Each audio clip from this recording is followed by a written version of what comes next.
Hi everyone, this is your guide to Lorca, and in this guide we'll be talking a little bit about House of Bernarda Alba, the play of his that you'll be reading, but also diving into, I think, probably one of the biggest themes that you find in Lorca throughout all of his work, which is the idea of repressed sexuality.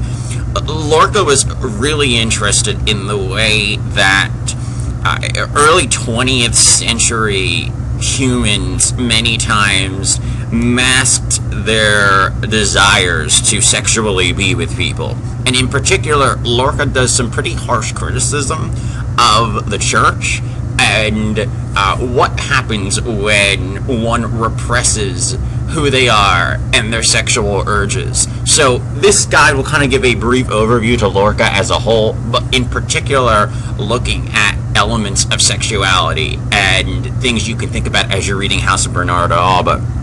So let's very briefly talk about Lorca. We're actually jumping ahead here. We kind of started a bit with early Romanticism with Wollstonecraft, our last unit. We're jumping ahead now to very late 19th century, early 20th century, into what we would call realism. We're going to come back to the Romantics with our final piece, but Lorca was particularly interested in portraying an environment, portraying characters that were utterly realistic.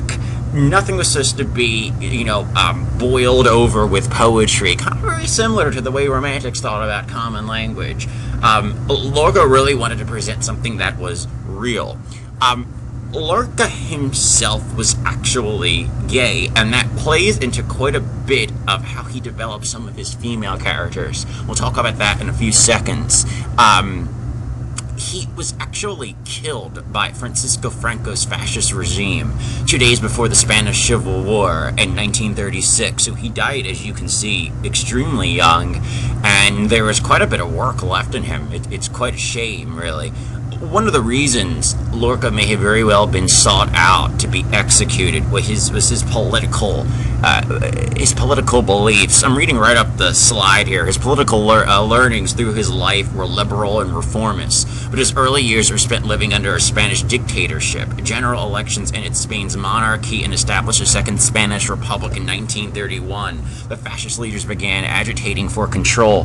It's important to realize that as a liberal, a very well-known one who expressed his beliefs through his literature, through his plays and his poetry, Lorca would have definitely been a figurehead, someone that the fascist regime wouldn't want around.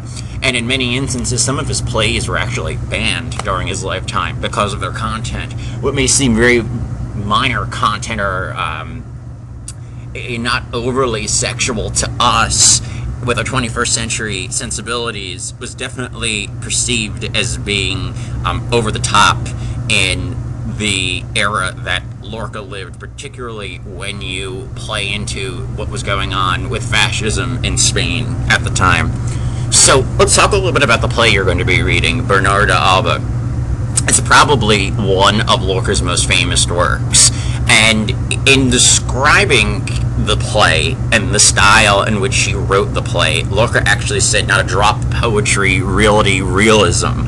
So what you're going to be reading is very simple. It may seem on the surface level, but it's very easy to see the tensions that are building in the Bernarda Alba household. Lorca really meant for the play to be as detailed as a photographic document. You're going to see some very what seems to be minor detail exposed throughout the course of the drama. You'll notice in Act 2 there is quite a bit of chaos that happens over a photograph. It may seem very minor, but this is the sort of thing that builds character in Lorca's plays. You'll see that right away. Pay attention to color in his plays. You'll see in Act 1, you'll meet Adela, the youngest of Bernarda Alba's daughters, and they are mourning after their father has just passed away. Bernarda has made it very clear they're all to wear black, but Adela decides to wear a very sort of flowery green dress. There is significance to that. So although the details may appear to be small and minor, all of these small details through Lorca really help develop character and move forward. And also, the play serves as a bit of criticism. particularly of the lifestyle that many women led in rural Spain. It was harsh, it was extremely contained, as you will see in the household. You will see in Act 2 that a young woman in the village committed adultery and became pregnant and killed a baby that she gave birth to. Instead of the villagers attempting to be supportive of the child, supportive of this woman, they kill her.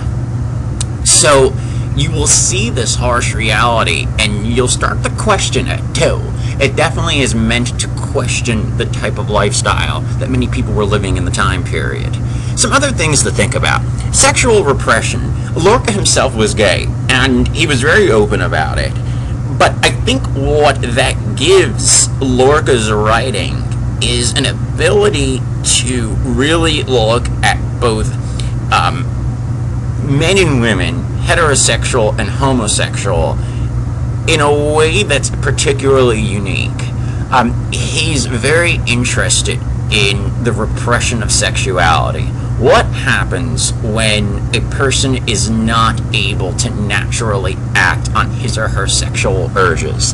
You will see that in this play quite explicitly, and you will see what happens to Bernarda Alba's daughters as one man essentially ruins the entire household. Very interesting. Something else to think about is the concept of family and tradition.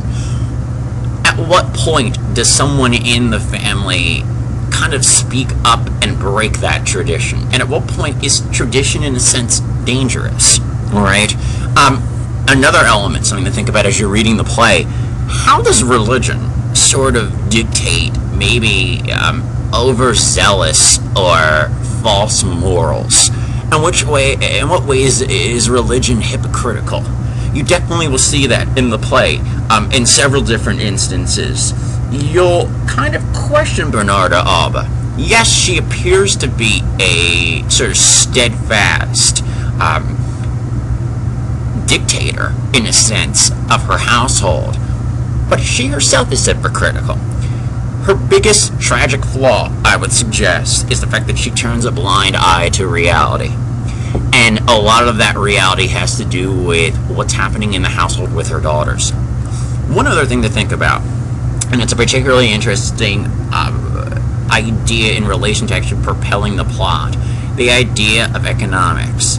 You will see very early in the play that the oldest daughter, Angustias, is engaged to be married to a rather young, handsome man who we never meet, Pepe el Romano, and the other girls are very well aware that Pepe is not attracted at all to Angustias, but rather the fact that Angustias in her heritage line has money. So it's definitely something to think about. How does money and necessity sort of overtake one's personal ability to live a free life? All really interesting things to think about as you read this play, and I'm looking forward over the next 2 weeks to discussing it. It also is kind of interesting to think about. We just finished our unit on gender roles in Wollstonecraft. What would Wollstonecraft think of these women? I think she would have some very interesting criticisms, particularly of Bernarda Alba and some of the daughters. So, something to think about in the back of your head. How does this play fit into some of the gender discussions we've had over the last several weeks? I am looking forward to chatting with all of you on discussion threads about your readings, and if you have any questions, let me know.